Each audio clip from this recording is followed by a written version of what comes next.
A graça e a paz estejam com a igreja neste momento, no nome de Jesus. Amém. Como é bom cantarmos canções que glorifiquem ao Senhor.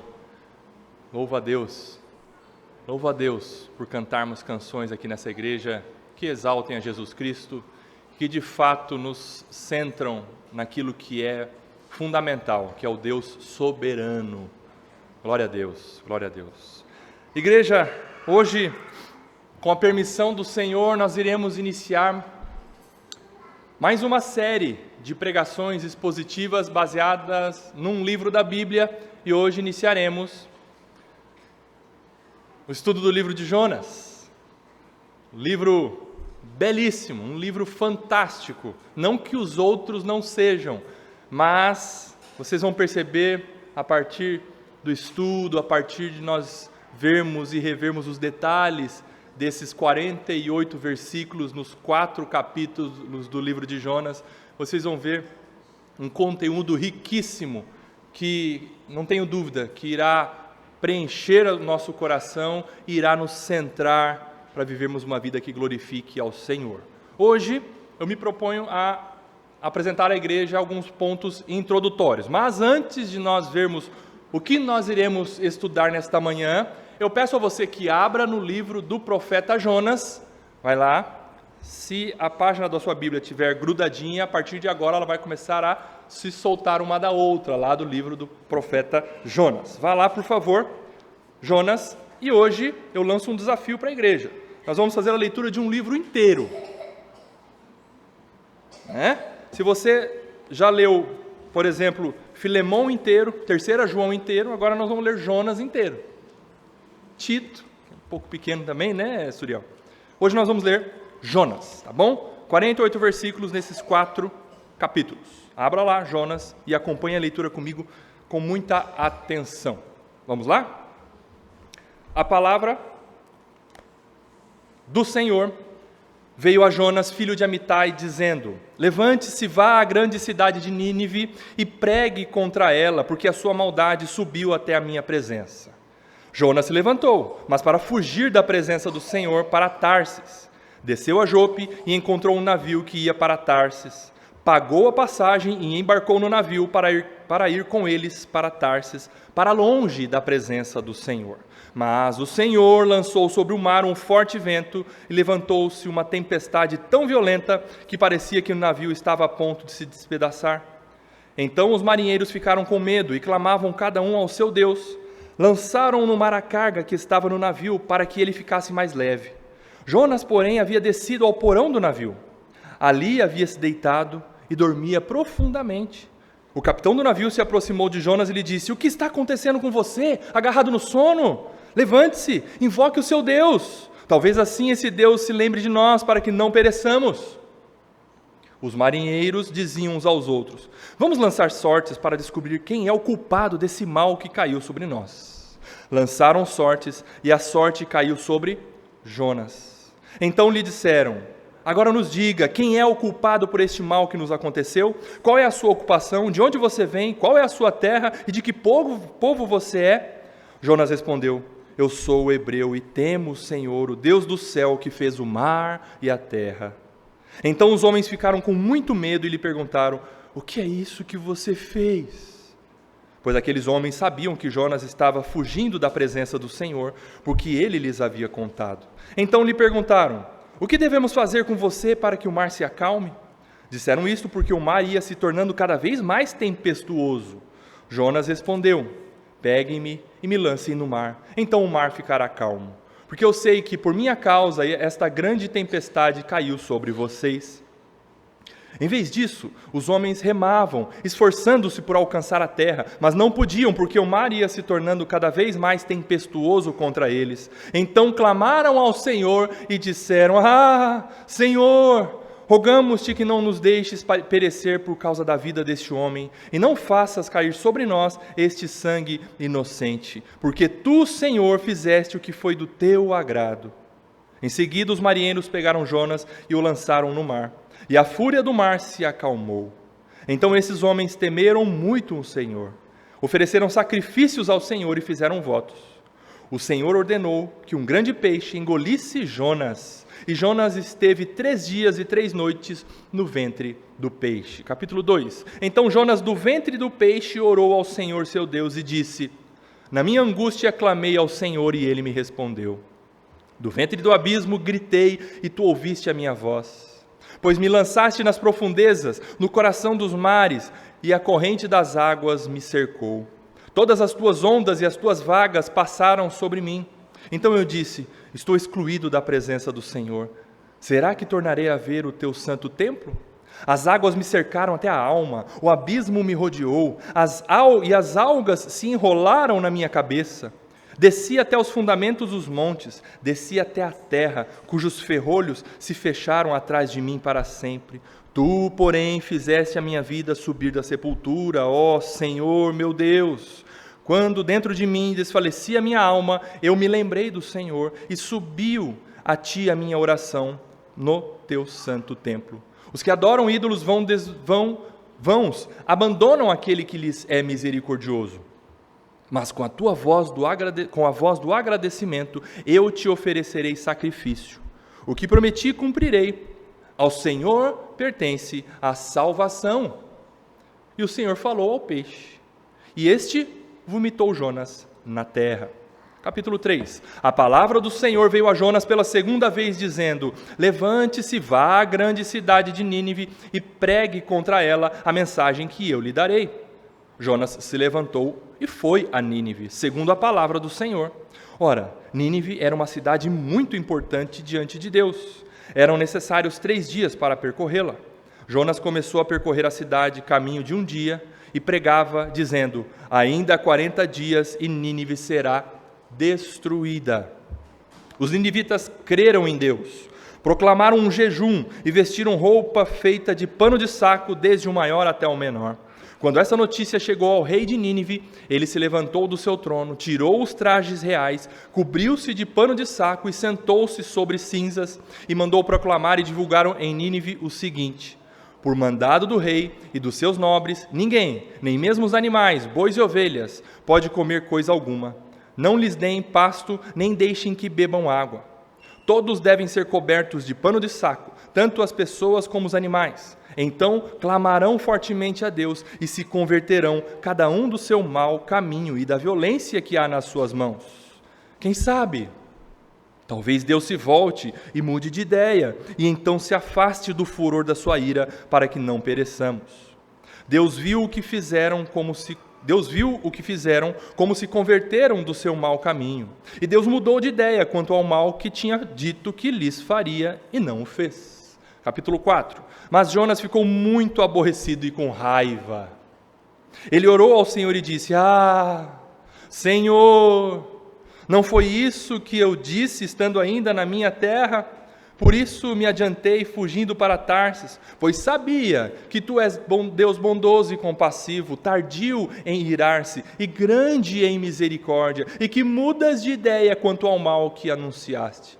Agora, Senhor, peço que me tires a vida, porque a mim é melhor morrer do que viver. E o Senhor disse: você acha que é razoável essa sua raiva?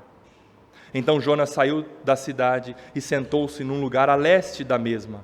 Ali construiu um abrigo, sentou-se na sombra para ver o que aconteceria com a cidade. Então o Senhor Deus fez crescer uma planta por cima de Jonas para que fizesse sombra sobre a sua cabeça, a fim de o livrar do seu desconforto. E Jonas ficou muito contente por causa da planta. Mas no dia seguinte, ao amanhecer, Deus enviou um verme que atacou a planta e ela secou. Quando o sol nasceu, Deus fez soprar um vento leste muito quente. O sol bateu na cabeça de Jonas, de maneira que ele quase desmaiou. Então pediu para morrer, dizendo: para mim é melhor morrer do que viver. Então Deus perguntou a Jonas: você acha que é razoável essa sua raiva por causa da planta? Jonas respondeu: é tão razoável que eu quero morrer. E o Senhor disse: você tem compaixão da planta, que não lhe custou nenhum trabalho. Você não a fez crescer. Numa noite ela nasceu e na noite seguinte desapareceu. E você não acha que eu deveria ter muito mais compaixão da grande cidade de Nínive, em que há mais de 120 mil pessoas que não sabem distinguir entre a mão direita e a mão esquerda, e também muitos animais? Senhor, nos auxilies com Teu Santo Espírito, para compreendermos o que o Senhor há de falar conosco nesta manhã, através do livro do profeta Jonas. E ao compreendermos, Senhor, nós vivamos como tal, aqueles que entendem a Tua palavra e desejam com prazer obedecê-la, Senhor, no nome de Jesus. Amém. Amém. Amada igreja, nesta primeira pregação, e eu já adianto que não vai ser uma pregação expositiva, mas vai ser como que uma aula, eu proponho apresentar a vocês questões de introdução para nós entendermos o estudo desse livro. Questões como, olha o slide aí, considerações iniciais, autor e data, contexto histórico, a temática do livro, ou tema principal do livro, e conclusão. Eu vou fazer uma breve conclusão e uma aplicação para nós. Vamos lá então, considerações iniciais. O livro bíblico chamado Jonas é um dos mais conhecidos do Antigo Testamento. E eu digo conhecidos não somente para adultos, mas conhecido para as crianças. As crianças estão com um desenho aí de um grande peixe ou uma baleia engolindo um homenzinho. É uma ilustração do profeta Jonas. As crianças conhecem a história do profeta Jonas. Jonas sendo engolido, Jonas sendo tragado por um grande peixe. Porém, eu já adianto que este livro não é sobre Jonas. Eu digo também que esse livro não é sobre a grande cidade de Nínive, e muito menos sobre o grande peixe. Jonas, o grande peixe, a cidade de Nínive, são como que instrumentos nas mãos da soberana providência de Deus. Muito bem. Este livro fala sobre Deus. Este livro fala sobre Deus. A palavra Senhor, ou a palavra Deus, Yahvé, e a palavra Senhor constam 40 vezes nesses 48 versículos desses 4 capítulos. Se são 40 vezes em 48 versículos, é quase que a palavra Deus em um dos versículos. Em cada versículo consta a palavra Deus, ou Senhor. 40 vezes em 48 versículos, a palavra Yahvé, ou Senhor. Portanto, esse livro fala sobre Deus. Muito bem. Veja no próximo slide, nós temos aí uma estante, né? Eu já trouxe essa imagem quando eu falei sobre Malaquias, quando eu falei sobre Abacuque, e nessa estante aí você vai ver que o livro de Jonas, ele está na prateleira dos livros proféticos. Portanto, quanto à classificação do gênero literário, está ruim de enxergar, né? Mas nessa parte verdinha aí, aqui de baixo, a parte dos livros proféticos. E dentre os livros proféticos, nós temos livros dos profetas maiores e livros dos profetas menores. Isso.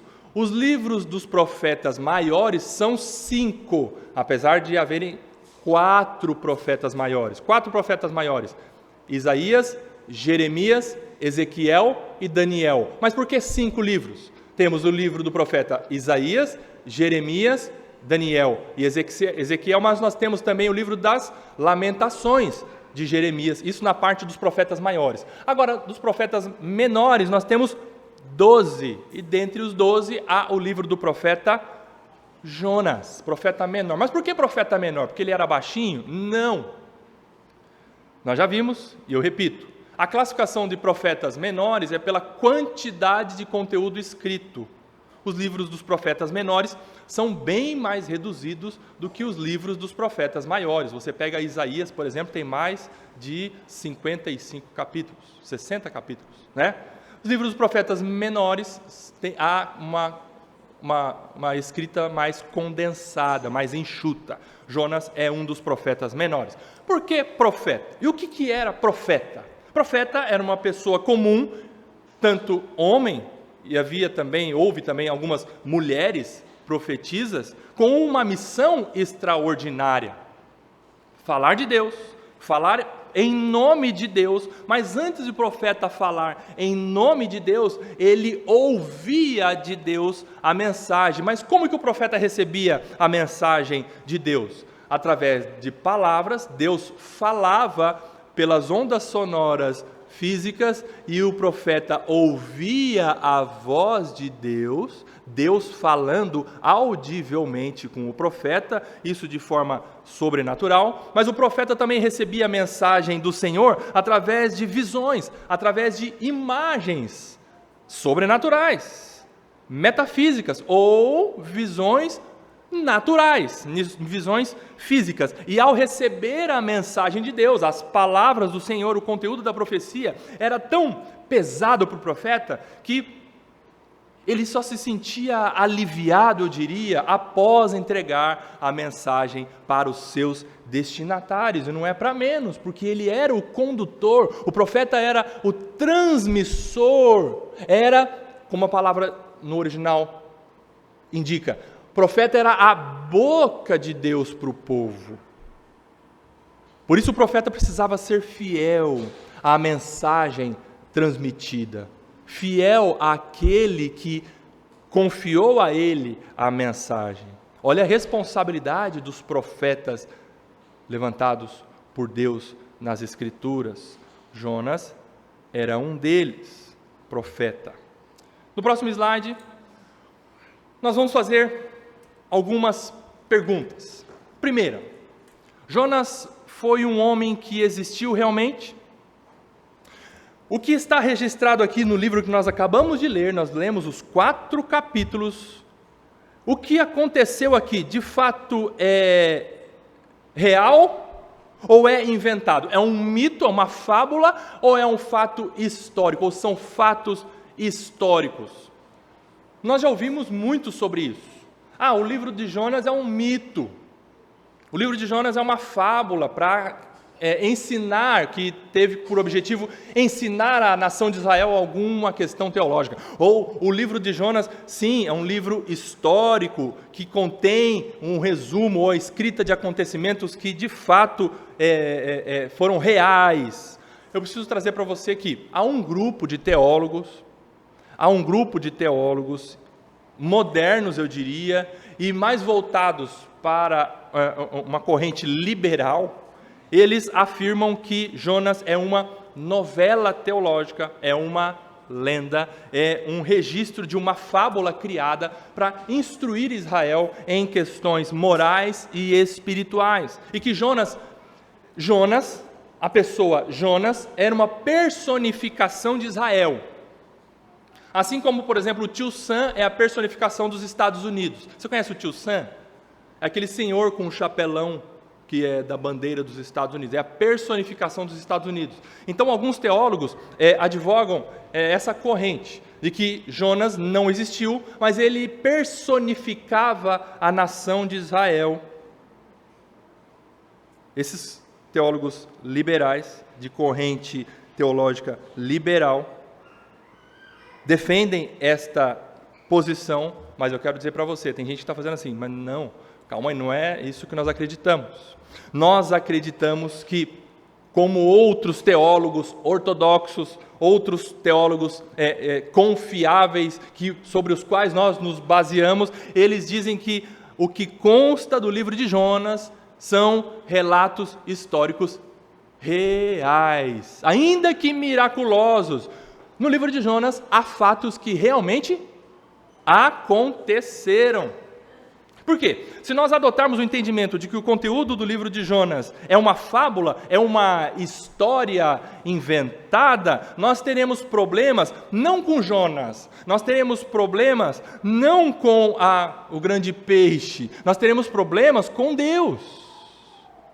Nós teremos problemas com Deus. Se o Deus da Bíblia existe, e você crê que ele existe, nenhum desses milagres que nós acabamos de ler aqui é demasiadamente difícil para ele realizar. É ou não é?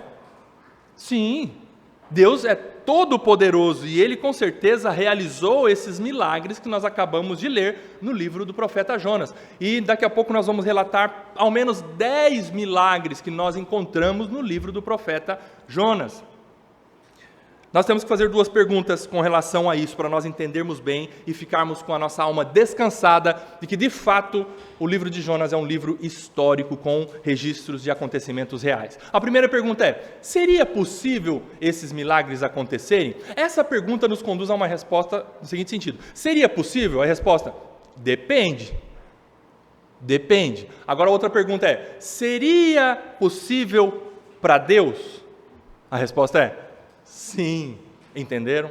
Sim, com certeza. Então, temos diante de nós um livro cujo conteúdo é verídico, um livro cujo conteúdo é real. De fato, tudo o que está registrado aqui aconteceu. E esta convicção estará mais ou menos firme em nossos corações, a depender da nossa concepção sobre Deus. Nós estávamos vendo com as mulheres quinta-feira. A maneira como nós conhecemos Deus, nós nos conhecemos e passamos a entender tudo ao nosso redor. O Deus que você crê, Ele é todo-poderoso? Portanto, Ele é capaz de fazer tudo isso que Ele relatou, que Jonas relatou aqui nesse livro. Ele é poderoso. A propósito, veja o próximo slide. Jesus, isso, já está nesse slide aí mesmo. Jesus, Ele se referiu ao livro de Jonas. Ele considerou Jonas uma pessoa real. Ele considerou Jonas um personagem firmemente enraizado na história. Você encontra isso em Mateus 12 e em Lucas 11. Jesus, ele afirma ter existido um homem chamado... Jesus falou sobre Jonas. E ele falou que Jonas foi engolido por um grande peixe. Jesus falou. E ele falou que Jonas ficou 3 dias dentro do grande peixe. Jesus também falou sobre a grande cidade de Nínive e o arrependimento da grande cidade de Nínive. Vocês acham, eu pergunto, que Jesus iria se basear em uma fábula?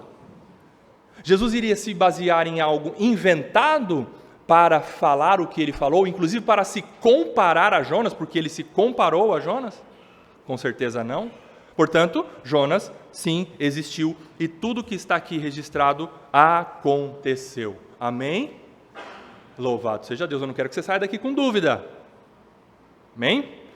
Vamos lá, porque faz toda a diferença. Faz toda a diferença você compreender que isso é um registro histórico, real, fático. Tá bom? Autoridata, vamos lá, próximo slide.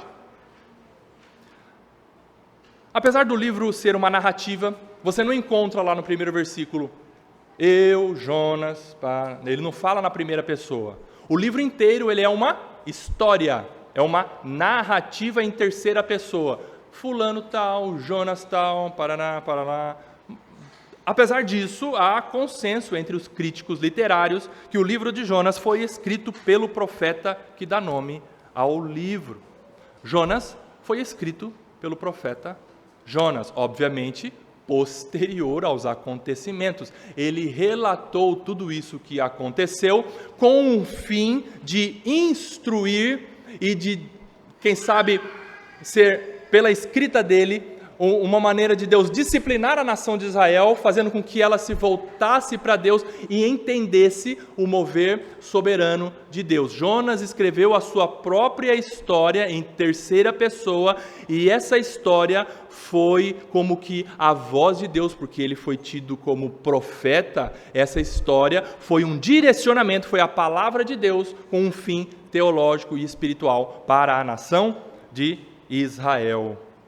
Jonas é mencionado, obviamente, aqui no livro de Jonas. Jonas foi mencionado por Jesus, lá nos evangelhos você encontra isso. E Jonas também foi mencionado no segundo livro dos Reis. Abra lá, Reis, capítulo 14. Segundo livro dos Reis, capítulo 14. Olha o versículo 25. Segunda Reis, 14, 25. Diz assim o texto, restabeleceu os limites de Israel. Aqui no contexto, o escritor de Segunda Reis está se referindo a Jeroboão II, o rei da época. Então vamos lá. Jeroboão II restabeleceu os limites de Israel, ou seja, Jeroboão II foi um rei que conquistou, que fez campanhas militares para reconquistar territórios perdidos de Israel, ok? Entenderam? Então, Jeroboão II, militarmente falando, ele foi bem sucedido. Desde a entrada de Ramate até o mar da Arabá, ou seja, houve uma retomada de uma área de volta, né, para a nação de Israel. E aqui, se você tiver o cuidado depois para olhar no mapa, a entrada de Ramate até o mar da Arabá é uma região muito extensa. Houve, de fato, uma ampliação dos territórios, dos limites da nação de Israel no reinado de Jeroboão II. Agora veja o detalhe aí da escrita no versículo 25. Segundo o quê? A palavra do Senhor, Deus de Israel, anunciada por meio de seu servo Jonas, filho de Amitai, o profeta, que era de Gate-Efer. Quem que anunciou que a nação de Israel seria bem-sucedida nessas investidas militares? Jonas. Jonas tinha predito isto que aconteceu pela boca de Jonas, pela boca do profeta. Agora abra lá Jonas capítulo 1, versículo 1. O que tem lá? O primeiro versículo de Jonas. A palavra do Senhor veio a Jonas, filho de Amitai, dizendo. Então é o mesmo Jonas, tá bom? É o mesmo Jonas. Jonas, ele profetizou em Israel logo depois de Eliseu. Elias, depois Eliseu, depois Jonas, foi um dos profetas mais importantes da nação de Israel, do reino do norte. Jonas profetizou depois de Eliseu e está um pouquinho antes do ministério de Amós e de Oséias. Ele nasceu em Gate-Efer, uma cidade ao norte da nação de Israel, no reino do norte. Então, se você pega um mapa aqui, se você pegar a parte amarela e a parte vermelha, se você juntar, seria a nação de Israel unificada ainda nos tempos de Davi e Salomão, tá bom? Não tinha divisão entre reino do norte e reino do sul. Eu não estou falando dessa imagem, mas se você juntar o vermelho com o amarelo, antes, lá no tempo de Davi e de Salomão, o tempo era, a nação era unificada. Depois a nação se dividiu. 2 tribos ficaram para o sul e elas passaram a ser denominadas Reino do Sul, com a capital em Jerusalém. E 10 tribos ficaram no Reino do Norte, cuja capital era Samaria. Estão vendo aí? Esse é o reino dividido. Reino do Sul e Reino do Norte. Jonas nasceu no Reino do Norte, nessa cidade chamada Gate-Efer, bem próximo de Nazaré. Nazaré era próximo de Samaria, lá no Reino do Norte. E Jonas era como que um herói local naquela região, especialmente na região de Nazaré. Jonas era como se fosse um representante nacionalista daquela região. Olha a importância de Jonas. Jonas tinha, sim, esse tino nacionalista. Ele tinha esse desejo, esse coração de defender a sua nação, a nação de Israel. Tanto que ele se tornou, naquela época, um marco de um líder nacionalista. Um líder que, como os comentaristas indicam, um herói local. E com isso, provavelmente, por conta dele ser famoso na região norte, sobretudo na região de Nazaré, quem provavelmente ouviu muito falar sobre Jonas em sua infância e em seu crescimento? Jesus. Depois que Jesus nasceu em Belém, Jesus nasceu no Reino do Sul. Depois que Jesus nasceu, bem pequenininho, ele foi para Nazaré e cresceu em Nazaré, lá no Reino do Norte, lá próximo de Samaria. Jesus cresceu em Nazaré e o ministério de Jesus passou em sua grande parte em Nazaré, lá no Reino do Norte. Provavelmente Jesus ouviu bastante sobre Jonas. E é interessante que Jesus ele se identifica apenas com um profeta. Ele não se identificou com Isaías, com Jeremias, mas ele se identificou com Jonas, olha só a importância desse profeta. Jonas era um homem temente a Deus, porque se você fizer uma leitura assim meio que superficial dos 4 capítulos, você vai achar que Jonas é um falso crente. Mas não, Jonas foi um homem temente a Deus, um crente de verdade. Isso fica bem claro quando nós lemos o livro como um todo, com esse olhar mais detido, principalmente quando ele se arrependia, todas as vezes que o Senhor tocava no coração dele, de diversas maneiras, e o chamava a um arrependimento. Jonas se arrependia, mas Jonas, como todo crente verdadeiro, assim como você e como eu, ele estava num processo de transformação. Ele estava lutando contra paixões carnais, sobretudo contra pecados da raiva. Por que raiva? Porque ele disse, eu estou com raiva. Jonas lutava contra o pecado da raiva, contra o pecado da mágoa, contra o pecado do amor natural. Ele tinha um amor natural muito aguçado, o pecado da justiça própria, o pecado da desobediência, pecados que atrapalhavam Jonas e tanto me atrapalham também hoje. Me atrapalham hoje, atrapalham você hoje. Daí a importância de nós estudarmos esse livro fantástico, maravilhoso. Nós vamos ver, como nós acabamos de ler, os dramas, os conflitos do profeta, mas Deus, nós vamos ver o tema principal, Deus levou Jonas a passar por tudo isso com um propósito. Entender um pouquinho sobre Jonas? Quando que ele escreveu isso?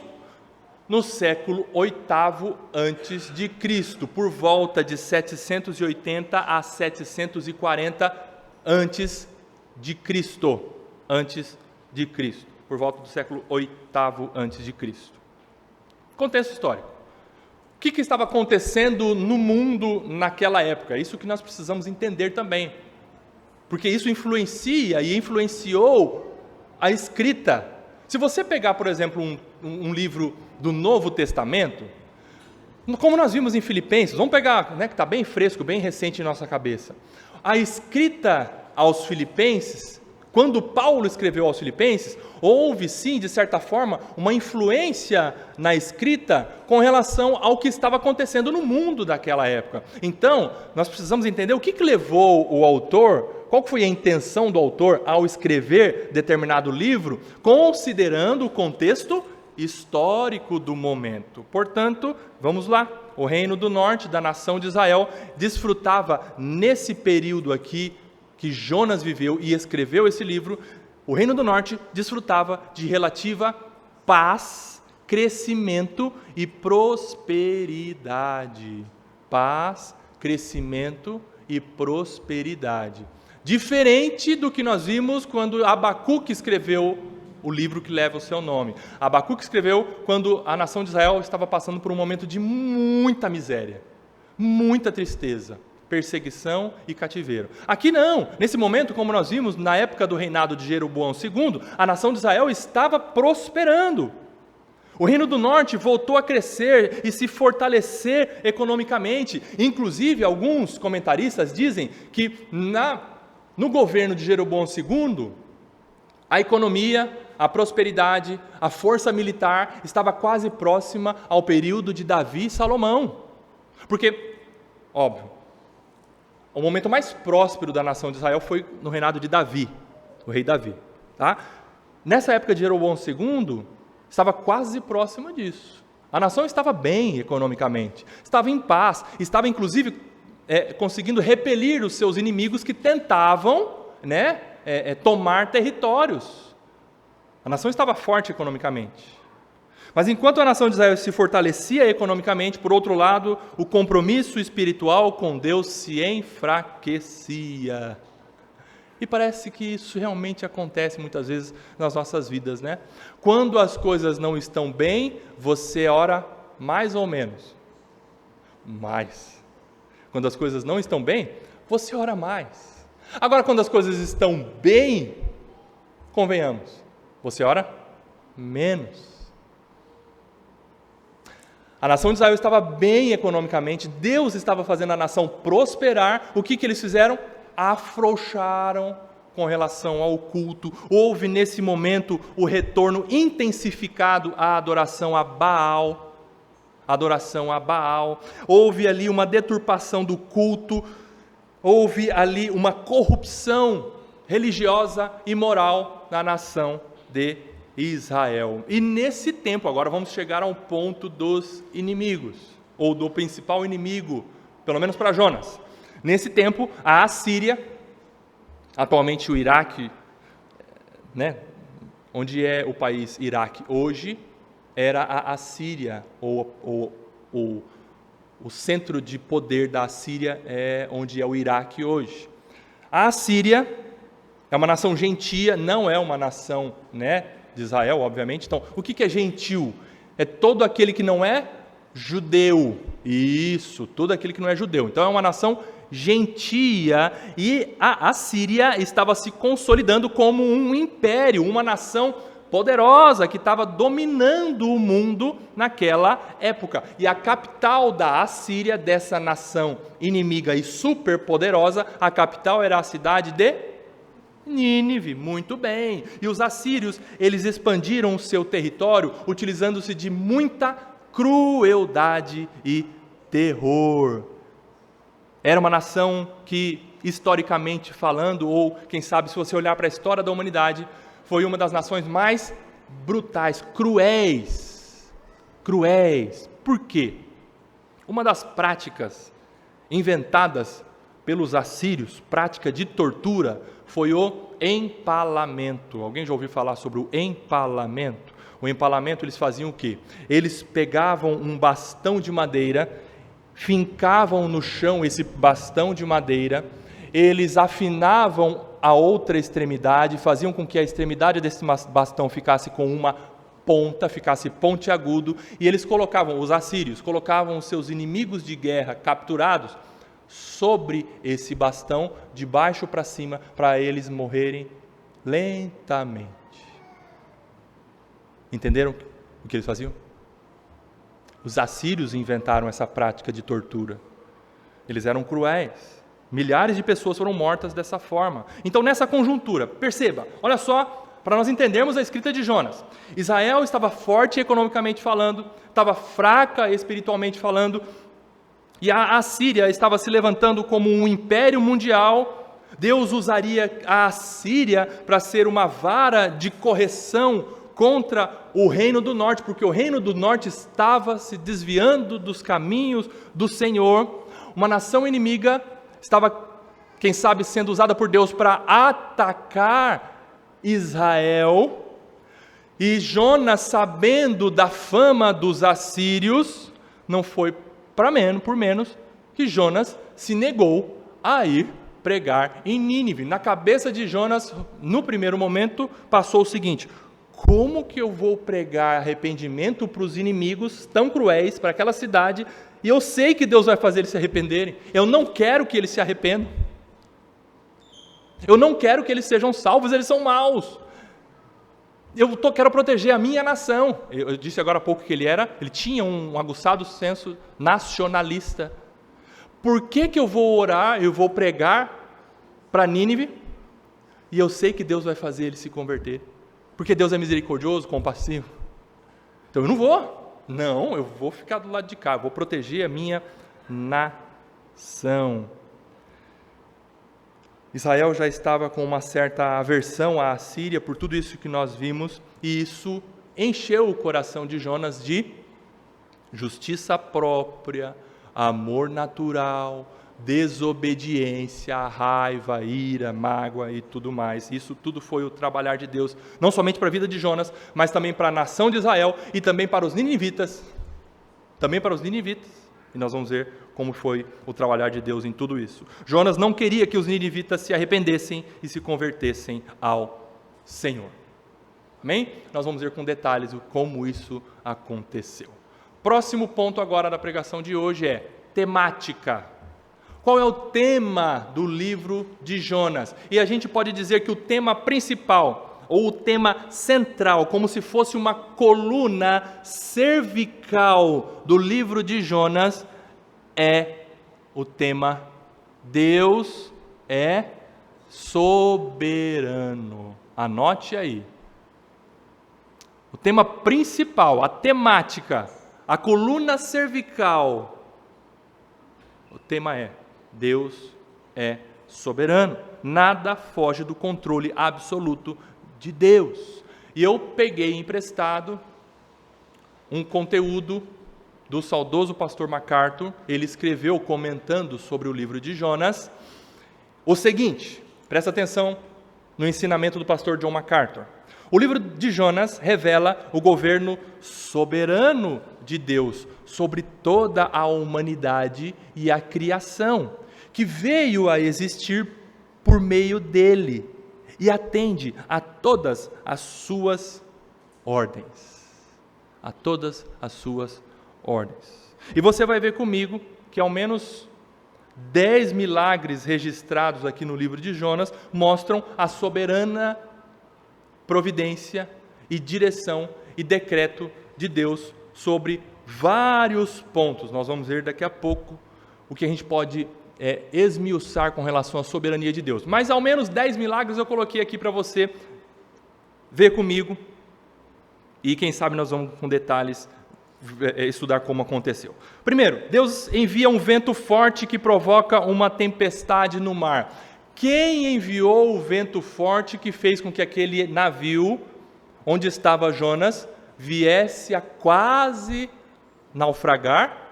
Você vai ver, olha lá, no versículo 4. O que está escrito no versículo 4 do capítulo 1? Mas quem lançou? O Senhor lançou sobre o mar um vento forte, um forte vento. E isso foi um milagre, não foi natural isso acontecer. Deus, extraordinariamente, enviou um vento forte naquele momento. Segundo milagre, Deus controla todos os eventos. Deus controla absolutamente todos os eventos, inclusive o que para o homem é tido como sorte ou acaso. Vocês leram aqui comigo que os marinheiros lançaram sorte. O que é lançar sorte? Eles usaram algum método de sorte para indicar quem era o problemático naquele navio. Sorte? Acaso? Não, foi soberania de Deus. Para o homem parece sorte. Para o homem parece acaso, mas quando você pega uma moeda e joga para cima para jogar cara ou coroa, para você é sorte, mas é Deus quem determina quantas vezes a moeda vai girar. É verdade ou não é? Ou isso não está no controle de Deus? Lógico que está. Então Deus controla os eventos, inclusive aqueles que para o homem parece sorte ou acaso. Louvado seja Deus, isso foi um milagre, foi o que aconteceu. A sorte caiu sobre Jonas. Deus acalma as águas do mar revolto. Quando Jonas caiu no mar, automaticamente, por um comando soberano de Deus, o mar se acalmou. O mar se acalmou. Deus envia o grande peixe para engolir Jonas. Milagre ou não é? Com certeza. O grande peixe tinha inúmeras opções para abocanhar. Ele abocanhou Jonas. Deus preserva a vida de Jonas no ventre do grande peixe, e isso é um grande milagre. Jonas sobreviveu na barriga desse peixão. Inclusive lá na barriga do peixão ele orou. Está aí um exemplo, ou quem sabe um incentivo para nós orarmos em qualquer lugar. Você pode orar em qualquer lugar, inclusive dentro da barriga de um animal. Deus nos livre disso, né? Deus fez o grande peixe vomitar Jonas. O peixe poderia se alimentar de Jonas, mas ele jogou Jonas para fora. Quem fez isso? Deus, soberanamente. Deus fez uma planta nascer e crescer da noite para o dia. Quem já viu isso? Uma planta nascer, você já viu. Crescer, você já viu. E morrer, você já viu. Mas de um dia para o outro? Jamais. Né, Marco? Não tem como. A planta nasceu, encheu de folhagem, foi uma ramada meia alta que Jonas pôde ficar embaixo dela. Ela cresceu bonita, viçosa, e no outro dia ela morreu. Mas morreu como? Deus manda uma lagarta, um verme, né? Algumas versões falam verme, outras versões falam lagarta, atacar as raízes da planta para destruir a planta.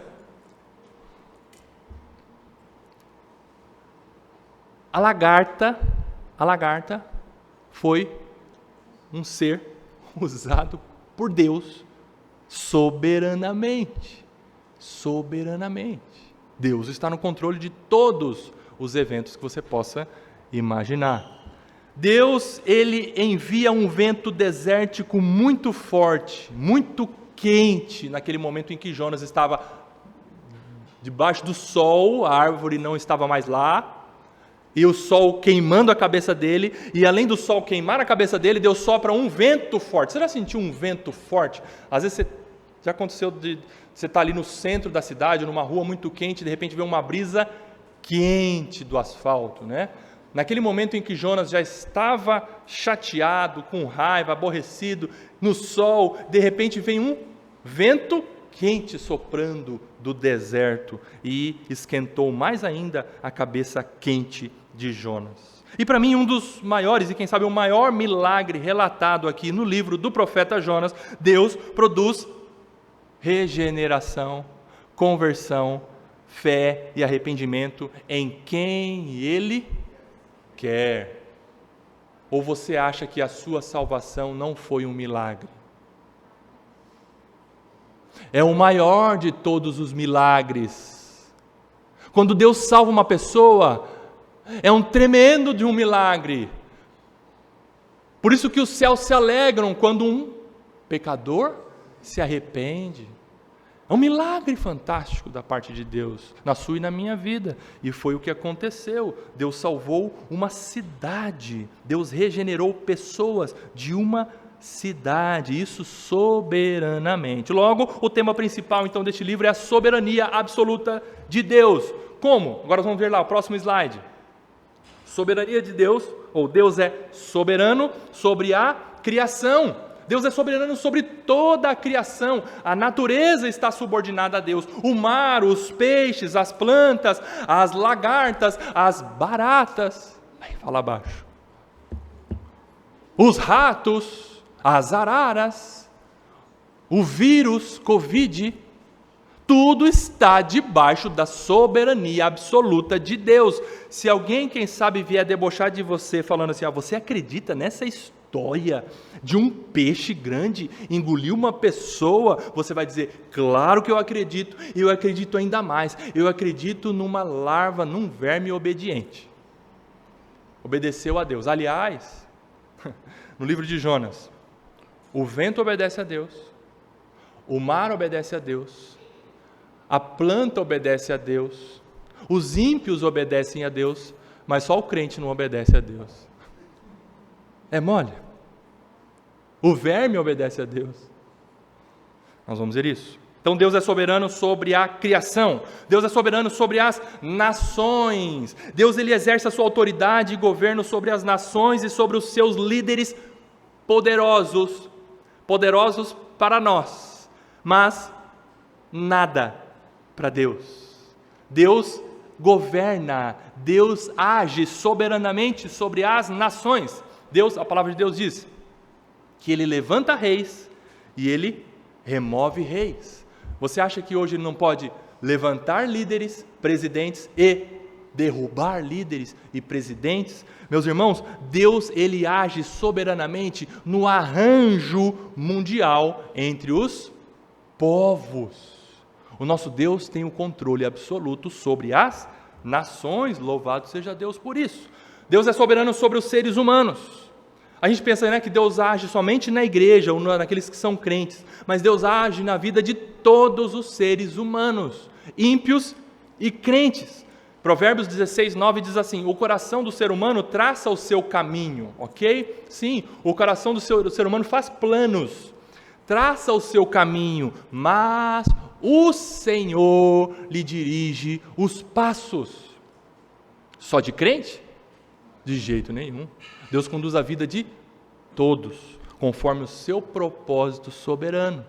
Deus é soberano sobre os seres humanos. E o último ponto aí, Deus é soberano sobre a salvação.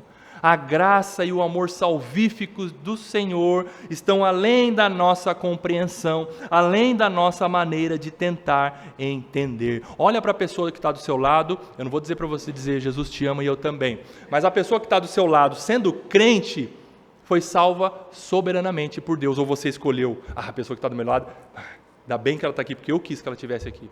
E a que está do outro lado, eu não queria que Deus salvasse esse daqui. Deus é soberano sobre a salvação. Você está do lado de pessoas salvas pela misericórdia de Deus, pela graça de Deus, pessoas que você jamais iria imaginar que você pudesse estar sentada ao lado dela, jamais, e hoje vocês adoram o mesmo Deus e vão para o céu. Juntas. Creem no mesmo Deus. Foram salvas pela graça de Deus. Ninguém mereceu. Está todo mundo aqui no mesmo nível. Mas fomos alvos da soberana graça de Deus na salvação. E Jonas, em algum momento, ele não entendeu isso. E nós vamos ver no capítulo 4, finalzinho, ele escrevendo aquela pergunta. E você percebeu que a pergunta ficou sem resposta no final do capítulo 4? É para conduzir a um ensinamento que nós vamos ver lá no capítulo 4, que Deus quis mostrar para a nação de Israel sobre a graça e a misericórdia dele. Ficou um vácuo ali, né? Sem resposta, mas nós entendemos que pelo trabalhar de Deus, Jonas entendeu o propósito de Deus em todo esse mover aqui nesses acontecimentos. Portanto, Deus é soberano também sobre a salvação. Deus salva aqueles que nós jamais salvaríamos. Último slide então, para nós encerrarmos essa apresentação e essa introdução do livro de Jonas. Eu trago para a igreja uma conclusão e uma aplicação bem rápida. Esse livro ele fala sobre Deus. Esse livro fala sobre o Deus soberano, o Deus da providência, o Deus da justiça, o Deus do amor, o Deus da graça, o Deus da misericórdia, Deus que salva pessoas que não merecem, mas são alvos da graça soberana dele, contrariando a lógica do profeta Jonas e muitas vezes contrariando a nossa lógica. Deus faz isso e Deus é assim. E nessa introdução eu preciso dizer para você que Deus não é como nós. Deus não é como nós. Muitas vezes nós queremos criar um Deus mental, ou pessoas estão definindo Deus conforme a sua maneira de pensar, mas Deus não é como a nossa mente o define, Deus não é como o nosso sentimento o define, Deus não é como o nosso coração quer que Ele seja. Deus é quem Ele é, da maneira como Ele se revelou como Ele é, ponto. Deus é diferente de nós, e nós precisamos conhecer o Deus da Bíblia. Ele se revelou como? Pelas Escrituras. E nós vamos ver no livro de Jonas muito sobre Deus. Deus não é como nós. E mais do que isso, o pastor Stuart Olyott, ele escreveu um livreto bem curtinho sobre o livro de Jonas, relatando detalhes sobre os 4 capítulos. E no início, o pastor Stuart Olyott diz que Deus não é como nós. E Ele quer que a gente saiba disso. Ele quer deixar bem claro isso. Ele age onde nós achamos que Ele não vai agir, e Ele opera onde você e eu não esperamos que Ele possa operar. Deus é soberano. Que desafio, né? Nós estudarmos e conhecermos isso, e mais do que isso, confiarmos e descansarmos nessas verdades maravilhosas que Deus revela para nós. Portanto, vamos encaminhar no livro de Jonas, se Deus assim permitir, se nós estivermos vivos, ou se o Senhor não levar a igreja, se Deus permitir, iniciaremos a exposição verso a verso deste livro fantástico, com ensinamentos preciosos para nós. Amém? Amém.